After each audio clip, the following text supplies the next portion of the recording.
প্রিয় বন্ধুরা, কেমন আছেন? আশা কি ভালো। আজকে আমি 15 থেকে 20টে ধর্ম থেকে 4জন প্রধান ফেরেশতার কথা নিয়ে আলোচনা করব। অবাক হচ্ছেন? না, অবাক হওয়ার কিছু নাই। 15 থেকে 20টে ধর্মে এর যে প্রধান যে 4জন দেবতা সেটা নিয়ে আলোচনা করব। এর মধ্যে থাকবে 1 নম্বরে ইসলাম ধর্ম, 2 নম্বরে ইহুদি ধর্ম, 3 নম্বরে খ্রিস্টান ধর্ম, 4 নম্বরে সনাতন ধর্ম বা হিন্দু ধর্ম, 5 নম্বরে মিশরীয় ধর্ম, 6 নম্বরে ব্যাবিলনীয় ধর্ম, 7 নম্বরে গ্রিক ধর্ম, 8 নম্বরে রোমান ধর্ম, 9 নম্বরে প্রাচীনতম ধর্ম, 10 নম্বরে ইদ্রিস নবীর ধর্ম এবং 12 নম্বরে সুমেরীয় ধর্ম, 13 নম্বরে আপনার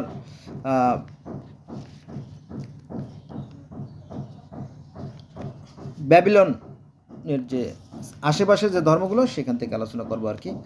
তো চলেন শুরু করি আগে, তাই না? এভাবে আরও অনেক ধর্মের কথা চলে আসতে পারে।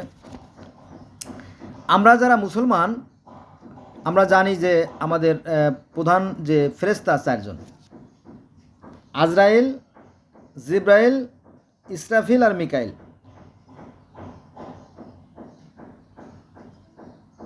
এদের মধ্যে একজন ওই যে আজরাইল, সে পৃথিবী থেকে মাটি নিয়ে গেল, আদমকে তৈরি করলো, আর আল্লাহ তার মধ্যে রুহু ফুঁকে দিলেন। আর মিকাইল বৃষ্টি বর্ষণ করেন, তিনি সমস্ত জীবের কি আহার বন্টন করেন। আর যে আজরাইল, উনি আবার রুহু কবজ করেন। এইভাবে আছে আর কি। এগুলো ছাড়াও আরও অনেক প্রধান ফেরেশতার কথা বলা আছে, যেমন কেরামিন কাতেবিন, তারা মানুষের 2 কাঁধে বসে বসে তাদের আমলনামা লেখে। তারপরে মানুষ মরে যাওয়ার পরে মুনকার এবং নাকির 2জন ফেরেশতা আছে, তারা সেখানে সওয়াল জবাব করে, অর্থাৎ ডায়লগ, তারা কথোপকথন করে আর কি, প্রশ্ন করে, তুমি মান রব্বুকা, মান দিনুকা, মান নবিকা, তোমার সৃষ্টিকর্তাকে, তোমার আল্লাহকে, তোমার নবীকে, এই সমস্ত। তারপরে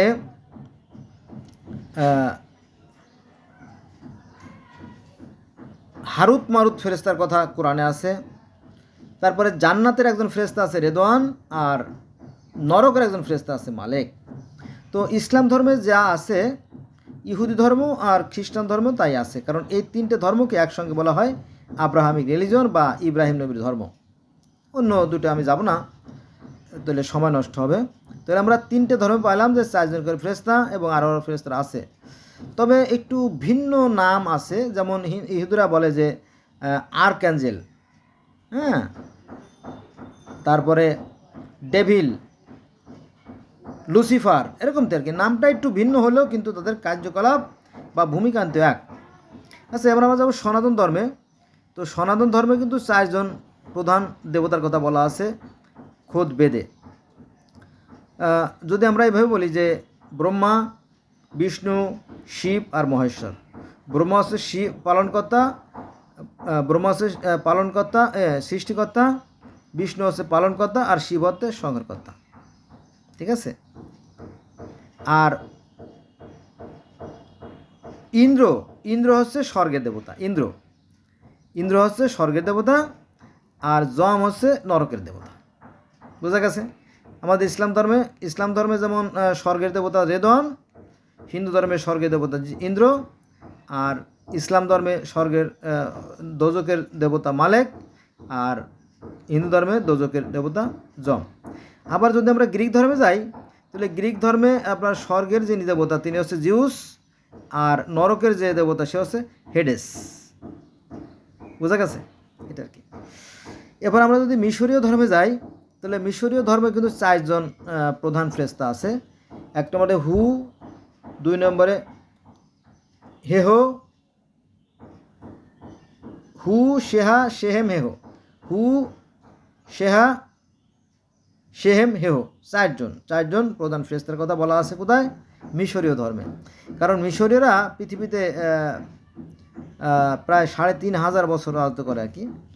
তো তারাও ধর্ম মানত এবং তারা নিজেদেরকে ঈশ্বর বলতো, এটা সত্য, কিন্তু তাদের যিনি সৃষ্টিকর্তা তিনি হচ্ছেন মহা ঈশ্বর। এই বিষয়টা আমাদের আলেম ভাইয়েরা কেন বলে না এটা আমি জানি না, এটা তাদের ব্যক্তিগত ব্যাপার। কিন্তু মিশরীয় পুরাণে একথা বলা আছে যে তারা নিজেদেরকে ঈশ্বর দাবি করতো, এটা সত্য, কিন্তু তারা ছিল মানুষ ছিল। আর তাদের যিনি সৃষ্টিকর্তা তিনি হচ্ছে মহাঈশ্বর। এবার আমরা চলে যাব ব্যাবিলনীয় ধর্মে। ব্যাবিলনীয় ধর্মেও কিন্তু 4 জন প্রধান ফেরেশতার কথা বলা আছে। 1 নম্বরে স্বর্গ, মর্ত্য, সমুদ্র, বায়ুর দেবতা একজন, মানে একজনের দায়িত্বে স্বর্গ, মর্ত্য, সমুদ্র, বায়ু এগুলো মিলে হচ্ছে একজন। আর চন্দ্র, সূর্য, গ্রহ, নক্ষত্র মিলে একজন, 2 জন। তারপরে প্রকৃতি, নদী, পর্বতমালা, পাহাড়, সমতল ভূমি এবং অন্যান্য ভূপ্রকৃতিক যে বিষয়গুলো আছে এটা নিয়ে আরেকজন দেবতা আছে, 3 জন। এবার 4 নম্বরে আছে নগর, রাষ্ট্র, জনগণ, 4 জনের সর্বপ্রধান একজন আছে। কিন্তু এই যে 4 জন ফেরেশতা, আচ্ছা 4 নম্বরটা বলে শেষ করে দিই। প্রত্যেক ব্যক্তির জন্য, প্রত্যেক ব্যক্তির পিছনে একজন করে দেবতা আছে। তারপরে ইয়া জাদুব, সূর্যের দেবতা শামাস, চন্দ্রের দেবতা সিন, আর বিচারের দেবতা আছে আদাত, বায়ু ও ঝড় বন্যার দেবতা ইস্তার, যুদ্ধ প্রেমের দেবতা ও ইস্তার। আর এদের মধ্যেও যিনি প্রধান অল ইন অল, যিনি, যেমন আমাদের ইসলাম ধর্মে আছে যে এই সমস্ত আজরায়েল, জিব্রাইল, ইসরাফিল, মিকাইল, রেদওয়ান, কেরামিন, কাতেবিন, মুনকার, নাকির, এদের প্রধান হচ্ছে কি আল্লাহ, স্বয়ং আল্লাহ। তো এই ব্যাবিলনীয় ধর্ম এই যে ফেরেশতাগুলো আছে তাদের প্রধান হচ্ছে কি মাদ্রুক। মাদ্রুক আছে সর্বশক্তিমান, তিনি হচ্ছে একক সত্তা। তাহলে সব জায়গায় একজন প্রধান সৃষ্টিকর্তা। পৃথিবীর প্রত্যেকটা ধর্মে একজন সৃষ্টিকর্তাকে বলা হয়, 2 জন সৃষ্টিকর্তা পৃথিবীর কোথাও নাই। এবার আমরা চলে যাব গ্রিক ধর্মে। গ্রিক ধর্মেও কিন্তু প্রধান 4 জন। 1 নম্বরে আছে, মানে যিনি অল ইন অল তার কথা বলতেছি, তিনি হচ্ছে কাওয়াস। তিনি হচ্ছে আল্লাহ বা ঈশ্বর বা সৃষ্টিকর্তা, হরি, গড, নারায়ণ, প্রজাপতি, ইন্দ্র, যাই বলেন এই। তার আবার আছে 4 জন প্রধান ফেরেশতা। 1 নম্বর আছে টার্টারাস, 2 নম্বর আছে গালা।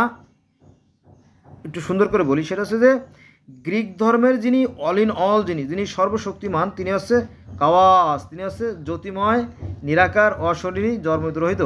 ভালো করে খেয়াল রেখেন, আমরা যেমন আল্লাহ বলি অনেকটা ওরকমটি কাওয়াস। কাওয়াসের কোনো আকৃতি নাই, প্রতিমূর্তি নাই।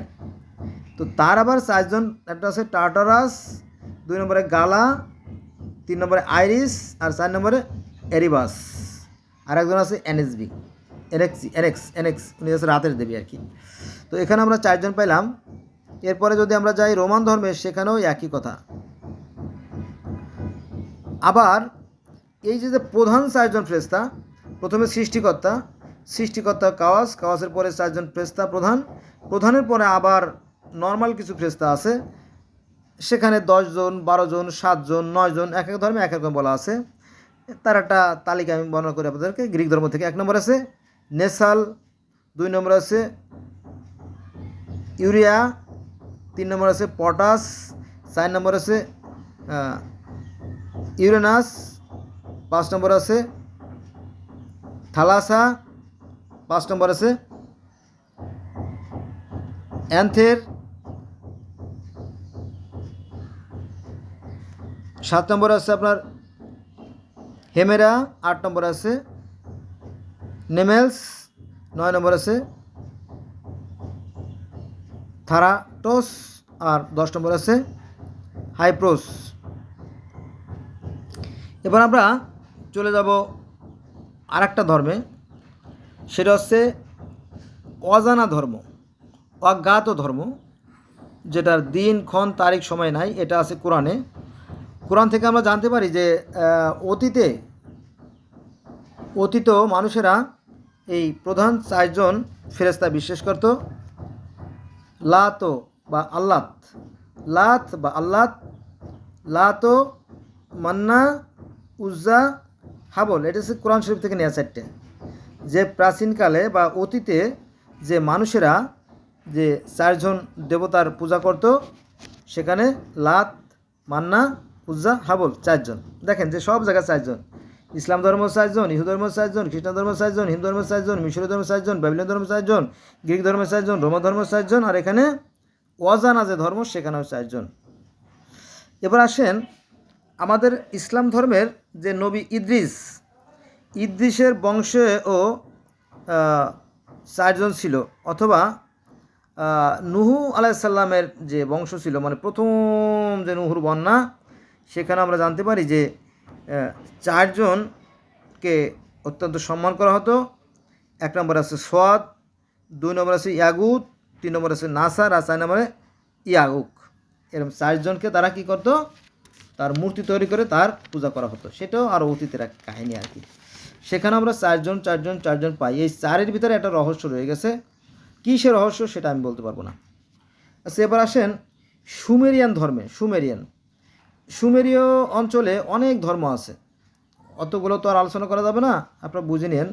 যেমন ব্যাবিলনীয় ধর্ম, তারপরে সুমেরীয় ধর্ম, তারপরে আপনার অ্যাজটেক ধর্ম, এরপরে আপনার গিলগামেশের মহাকাব্য, অনেক ধর্ম আছে। সেখানে আমরা ওই 4 জনই পাই। তো সুমেরীয় ধর্মের সৃষ্টিকর্তাকে বলা হয় আনু। সুমেরীয় অঞ্চলের যে সৃষ্টিকর্তা তাকে বলা হয় আনু। আমরা বলি আল্লাহ, তারা বলে আনু। তো সেখানেও 4 জন প্রধান দেবতার কথা আমরা পাই। 1 নম্বর আছে শামাস, সূর্য দেবতা। ইল্লিন হচ্ছে বৃষ্টির দেবতা। ইস্তার হচ্ছে উর্বরতার দেবতা, এবং নাগাল হচ্ছে রোগ ব্যাধি, নানা ধরনের যে মন্দ কাজগুলো সেগুলোর দেবতা।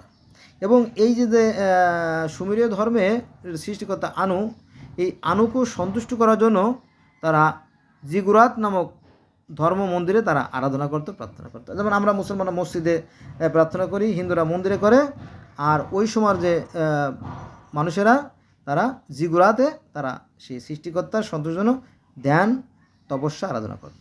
বোঝা গেছে? তো আপনার তুরস্ক, তারপরে আপনার মেসোপটেমিয়া, ওই অঞ্চলে আরও বহু ধর্ম আছে। সেখানেও আমরা যে ধর্মগুলো পাই, সেখানেও 4 জন দেবতার কথা বলা আছে। 1 নম্বর আছে মিনহুর শাক। এই মিনহুর শাক ইনি হচ্ছেন পৃথিবীর ঝড়ের দেবতা। উতুর নামে একজন দেবতা আছে, উনি হচ্ছে বিচারের দেবতা। আর নান্না হলো চন্দ্র দেবতা। আর ইয়াস পেতা তিনি হচ্ছে স্বর্গের দেবতা। আর ইল্লিন হচ্ছে সেই ঈশ্বর। এরকমটি যদি আমরা দেখি, গোটা পৃথিবীতে যে 4300 ধর্ম আছে, এই 4000 ধর্ম দেখলে আপনি দেখবেন যে সেখানে ওই সৃষ্টিকর্তা মাত্র একজনই। তারা আত্মায় বিশ্বাস করে, পরকালে বিশ্বাস করে, আর কর্মফলে বিশ্বাস করে। ধর্ম আপনাকে কখনোই জান্নাতে নেবে না বা স্বর্গে নেবে না। যেমন দাড়ি, টুপি, পাগড়ি, পাঞ্জাবি থাকলেই আপনি জান্নাতে চলে যাবেন, এমন কোনো কথা কোরআনে নাই। কোরআনের এক জায়গায়ও দাড়ি, টুপি, পাগড়ামের কথা নাই। আবার নামাজ পড়লে আপনি জান্নাতে চলে যাবেন, এটাও কোরআনে নাই। তওবা পড়লেই আপনি জান্নাতে চলে যাবেন, এটাও কোরআনে নাই। হজ করলেই আপনি জান্নাতে চলে যাবেন, তাও কোরআনে নাই। তবে কি আছে? সৎকর্ম। যারা সৎকর্ম করবে তারা জান্নাতে যাবে। হ্যাঁ, আর সৎকর্ম কারা করবে? যারা সৃষ্টিকর্তায় বিশ্বাস করে, তারা অন্যায় কাজ করবে না। ঠিক আছে? এজন্য সৎকর্মই আসল জিনিস। কর্মই আপনাকে জান্নাতে নেবে, ধর্ম নয়। এজন্য কর্মটা আসল, ভালো কাজ করতে হবে। তবে সৃষ্টিকর্তার আরাধনা করা, প্রার্থনা করা নিঃসন্দেহে একটা উত্তম কাজ। হ্যাঁ, লোক দেখানো যাতে না হয় সেই বিষয়ে খেয়াল রাখবেন। আর একটা বিষয়, আমরা যদি 30 পারা কোরআন শরীফ পড়ি, যেহেতু আমি মুসলমানের সন্তান, 30 পারা কোরআন শরীফ যদি আমরা পড়ি, তাহলে যেখানে দেখা যাবে যে সৃষ্টিকর্তা তাদের সাথে থাকেন, 4 ব্যক্তির সাথে, যারা সৎকর্মশীল, যারা ন্যায়পরায়ণ মুত্তাকি, যারা পরেজগার, যারা ধৈর্যশীল, 4 ব্যক্তির সাথে আল্লাহ থাকেন। এখন এই ধরনের লোকের আমাদের দেশে বড়ই অভাব। বোঝা গেছে বিষয়টা? কারণ আমাদের দেশের সরকারি প্রতিষ্ঠান বেসরকারি প্রতিষ্ঠানগুলো খালি চোর আর চোর। এটা কিন্তু আমার কথা না, মাইন্ড করবেন না প্লিজ। এটা হচ্ছে আমাদের বাংলাদেশের প্রধানমন্ত্রী শেখ হাসিনা, ওনার কথা। তো বলা যায় আমার পিয়নও 400 কোটি টাকার মালিক। তো 400 কোটি টাকার মালিক যদি পিয়ন হয়, তাহলে তার যে ড্রাইভার, তাহলে সে তো 4 4 16 বা 20 লক্ষ বা 50 লক্ষ কোটি কোটি টাকার মালিক, তাই না? আর একজন সচিব 1000 কোটি টাকার মালিক। মোটামুটি এ দেশটা চোরের দেশ। বঙ্গবন্ধু বলছিল যে মানুষে পায় স্বর্ণের খনি, রূপার খনি, তামার খনি, আর আমি পাইছি চোরের খনি। এরকম তো আর কি, বিষয়টা অমূলক নয়, কথা সত্য। হ্যাঁ, এখন আমরা বুঝতে পারি না, আমরা বোঝার মতো শক্তি সৃষ্টিকর্তা আমাদেরকে দেন নাই, এজন্য আমরা হয়তো বুঝতে পারবো না। কারণ আগাছা জন্মই হয় আপনার ধ্বংস হওয়ার জন্য আর কি। আমরা অনেক ওরম জাতি। তো আমাদের দেশেও কিছু ভালো মানুষ আছে, তারা খুব কষ্টে জীবনযাপন করতেছে। তাহলে আজকে আমরা জানলাম যে এই যে 4জন প্রধান দেবতা বা ফেরেশতা, এটা পৃথিবীর অসংখ্য অসংখ্য ধর্মে আছে। ধন্যবাদ সবাইকে।